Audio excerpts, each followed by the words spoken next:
இன்னைக்கு நம்ம பார்க்க போகிற செலிபிரிட்டி விஜய் டிவியில் ரீசண்டாக ரொம்பவே ட்ரெண்டிங்கில் போயிட்டுருக்க சீரியலான வினோதினி சீரியலோட ஹீரோவை பற்றி தான். இவங்கள பற்றின ஃபுல் டீட்டெயில்ஸ் தெரிஞ்சுக்கிறதுக்கு முன்னாடி சேனலை சப்ஸ்கிரைப் பண்ணாதவங்க மறக்காமல் சப்ஸ்கிரைப் பண்ணிக்கோங்க. அப்போ தான் நாங்கள் போடுற வீடியோஸ் உங்களுக்கு நோட்டிஃபிகேஷனாக வரும். வாங்க வீடியோக்குள்ளே போகலாம்.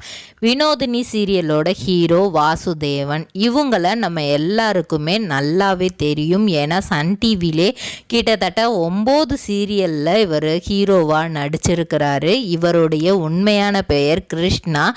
இவர் நம்ம தமிழ்நாடு தாங்க. ஆனால் வளர்ந்தது எல்லாம் நியூ டெல்லி. அவங்க அப்பா ரகுநந்தன், அம்மா நளினி. இவர் 1982 ஆகஸ்ட் மாதம் 1 பிறக்கிறாரு. தமிழ்நாடு சென்னையில் தான் பிறக்கிறாரு. அதுக்கப்புறம் அவங்க அப்பாவுக்கு வேலையின் காரணமாக நியூ டெல்லியில் கிடைக்கிது. அதனால இவங்க டிரான்ஸ்ஃபர் ஆகி போன இடம் தான் நியூ டெல்லி. மற்றபடி இவர் நேட்டிவ் அப்படின்னு பார்த்தோன்னா தமிழ்நாடு தான். அதுக்கப்புறம் இவரோட பள்ளி படிப்பு, கல்லூரி படிப்பு எல்லாமே ஃபுல்லாகவே நார்த் இந்தியா சைடு தான் ஃபுல்லாகவே இருக்குது. ஸ்கூல் படிப்பை டெல்லியில் உள்ள கேந்திர வித்யாலயாவில் படிக்கிறாரு. படித்து 12th வரைக்குமே அங்கே தான் படிக்கிறாரு. படித்து முடிச்சுட்டு பிர்லா இன்ஸ்டியூட் ஆஃப் டெக்னாலஜி அப்படிங்கிற ஒரு பெரிய காலேஜில் படிக்கிறாரு. 2001 சினி இண்டஸ்ட்ரியை சூஸ் பண்ணுறாரு. அதுக்காக ஒரு 3 months கோர்ஸும் பண்ணுறாரு. Asian Academy of Film and Television அப்படிங்கிறதுல சேர்ந்துட்டு 3 மாத கோர்ஸ் படிக்கிறாரு. எந்த மாதிரியெல்லாம் நடிக்கணும், எந்த மாதிரியெல்லாம் சினிமாவில் ஒரு வாய்ப்பை தேடணும், அதுக்கான அணுகுமுறையெல்லாம் எந்த மாதிரி இருக்கணும், இப்படி நிறைய விஷயங்கள் அந்த 3 மாத கோர்ஸில் கற்றுக்கிறாரு. கற்றுக்கிட்டு கிட்டத்தட்ட 2004-06 இந்த பீரியடில் சிதம்பர ரகசியம் அப்படிங்கிற ஒரு சீரியல் வருது. அதில் தான் கொஞ்சம் ஃபேமஸ் ஆகுறாரு. அதுக்கு முன்னாடி 2003 ஏன்னா 2001 இது எல்லாமே கற்றுக்கிறாரு. அதுக்கப்புறம் 1 வருஷங்கள் வாய்ப்பு தேடியே நாட்கள் போயிடுச்சு. 2003 சஹானா அப்படிங்கிற சீரியலில் வாய்ப்பு கிடைக்கிது. அந்த சீரியலில் அவ்வளோவா வெளியே தெரியலை அப்படின்னாலுமே 2004 சிதம்பர ரகசியம் அப்படிங்கிற சீரியலில் இவர் இருக்கிறது வெளியே தெரிய ஆரம்பிக்கிறது. இவரும் சீரியலில் ஒரு கேரக்டர் தான் நடிக்கிறது வெளியே தெரிய ஆரம்பிக்குது.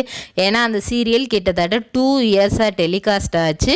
அதில் நடித்ததை வச்சு இவங்களுக்கு ரேடான், அதாவது ராதிகாவோட சீரியலான செல்வி சீரியலில் 2005 சந்துரு அப்படிங்கிற கேரக்டரில் நடிக்க வாய்ப்பு கிடச்சிச்சு.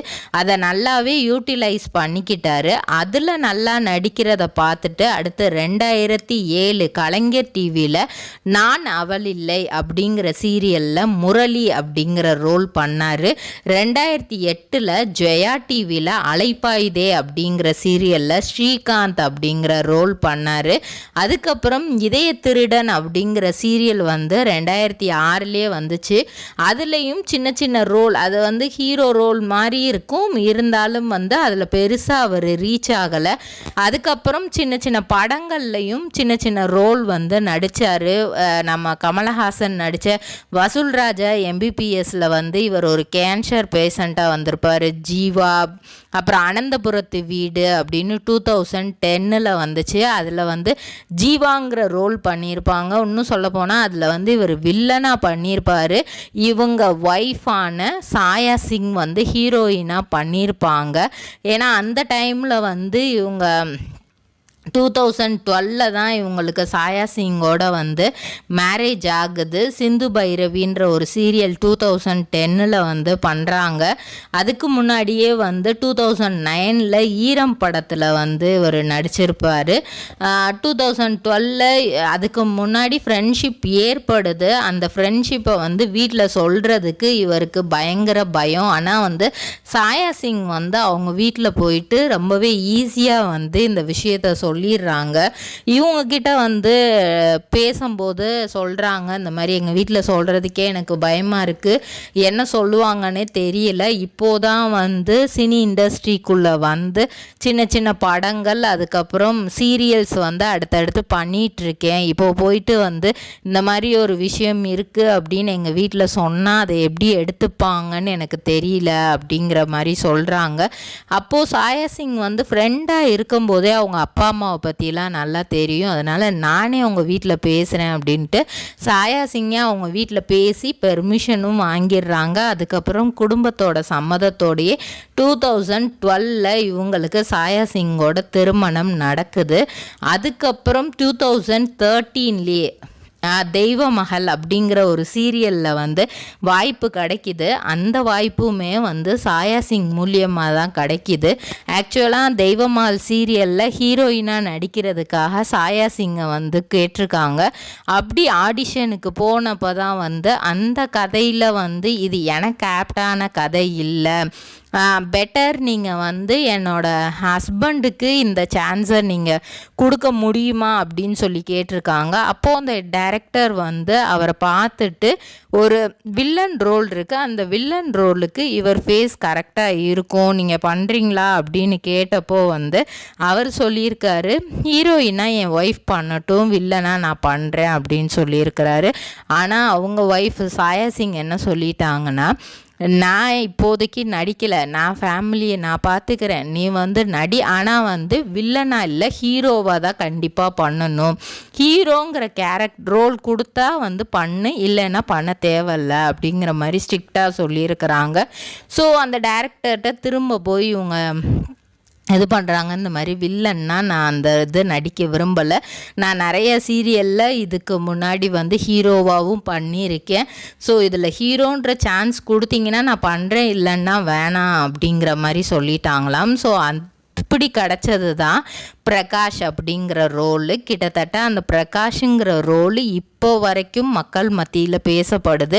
தெய்வமகள் சீரியல் ரொம்பவே சூப்பர் ஹிட் ஆச்சு. அந்த சீரியலில் இருந்து தான் வந்து இவரை வந்து கிருஷ்ணாவை வந்து வெளியே தெரிய ஆரம்பித்தது. நல்லாவே எங்கே போனாலும் இவரை வந்து பிரகாஷ்னே கூப்பிட ஆரம்பித்தாங்களாம். இவ்வளோ தூரம் வந்து சன் டிவியில் இத்தனை சீரியல், அப்புறம் கலைஞர் டிவியில், ஜெயா டிவிலன்னு இப்படி சுற்றி சுற்றி படங்களும் நடிச்சிட்டாராம்.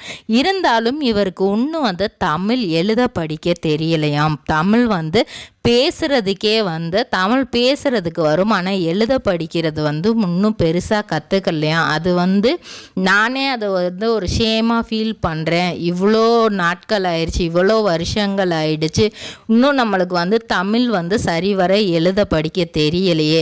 நம்மளோட நேட்டிவ் தமிழ்நாடாக இருக்குது, நம்ம பிறந்து வளர்ந்தது என்ன தான் டெல்லியாக இருந்தால் கூட நம்ம நேட்டிவ் வந்து தமிழ்நாடு தான். அந்த சொந்த ஊருக்காக கூட நம்ம அதை படிச்சுக்கலையே தெரிஞ்சுக்கலையே அப்படின்னு சொல்லிட்டு அடிக்கடி நிறைய அதை ஃபீல் பண்ணுவாரா. அதுக்கப்புறம் ஒரு காதல் செய்வீர் அப்படிங்கிறதுலலாம் நடிச்சிருக்கிறாரு. நிறைய ப்ராஜெக்ட் இவருக்கு அடுத்தடுத்து வந்துகிட்டே தான் இருக்குமா. இவரே வந்து நம்ம அவ்வளோ கேப்பபிளா அப்படின்லாம் ஒரு கட்டத்தில் யோசிச்சிருக்காராம். ஏன்னா ஒரு சீரியல் முடிஞ்சோடனே அடுத்த சீரியல், இல்லை ஒரு சீரியல் நடந்துட்டு இருக்கும் போதே அடுத்த சீரியலுக்கான வாய்ப்புகள் வந்து வந்துகிட்டே இருக்குது. அவர் இவ்வளோ தூரத்துக்கு பண்ணுறதுக்கு மிகப்பெரிய காரணமே வந்து அவங்க ஒய்ஃப் தானே. அவங்களுடைய சப்போர்ட் இல்லாமல் கண்டிப்பாக என்னால் வந்து இதை பண்ண முடியாது. எனக்கு எல்லா இடத்துலையுமே பில்லராக அவங்க தான் நின்றுருக்காங்க. என்னோட பேரண்ட்ஸ் எவ்வளோக்கு எவ்வளோ எனக்கு சப்போர்ட்டிவாக உன்னால் முடியும் பண்ணு அப்படின்னு சொன்னாங்களோ அதுக்கு ஈக்குவலாக இவங்களும் எனக்கு வந்து சப்போர்ட் கொடுக்குறாங்க.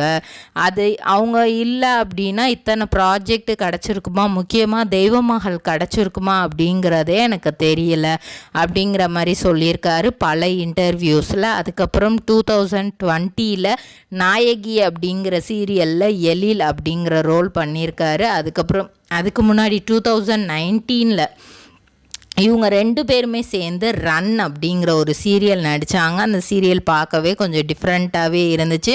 ஏன்னா ஹஸ்பண்ட் அண்ட் ஒய்ஃபாக இவங்க பேர் பண்ணி அந்த சீரியலில் ரொம்பவே சூப்பராக பண்ணியிருப்பாங்க.